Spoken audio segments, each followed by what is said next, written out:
రోజు ఎండ అయితే మామూలుగా లేదు, అందుకే ఈ బండి దగ్గరికి అయితే వచ్చాను. ఈయన దగ్గర బటర్ మిల్క్ దొరుకుతుందండి, నీట్ గా నిమ్మకాయ పిండి ఇస్తారు, చాలా బాగుంటది. రేట్ కూడా 15 రూపాయలు. అమలాపురం ఎదురుపల్లి దగ్గర శరం గారి పెట్రోల్ బంక్ బయట అయితే ఉంటది. ఇవన్నీ ఈ రోజు పార్సిల్స్ అనమాట అండి, అన్ని దగ్గర నేనే ప్యాక్ చేసుకుంటాను. ఇవన్నీ ఇంకా చాలా ఆర్డర్స్ అయితే వస్తున్నాయి డైలీ. సోడా తాగుదామని వచ్చానండి ఇక్కడికి. సిట్రా సోడా అని కనిపించింది, అది కూడా 10 రూపాయలు అని. అమలాపురంలో సిట్రా సోడా దొరుకుతుందని ఆశ్చర్య వేసింది అనమాట.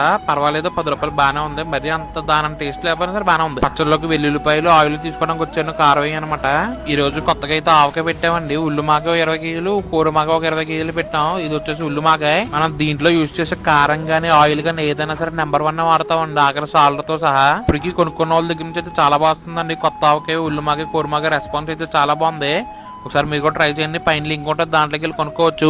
ఇంక ఈ రోజు మా డోర్ అయితే హెయిర్ కట్ కి అయితే తీసుకెళ్లాను. ఇంకా ఈ రోజులో డాగ్స్ కి ఎన్ని ఫెసిలిటీస్ ఉన్నాయో చూడండి. హీటర్ ఉంది, ఇంకా అలాగే ఏసీ కూడా ఉంది ఇక్కడ. ఇంకా షాంపూలు, కండిషనర్లు, ఇంకా ఇలాంటి రకరకాలు అయితే దొరుకుతున్నాయండి. మనుషులకి ఎలా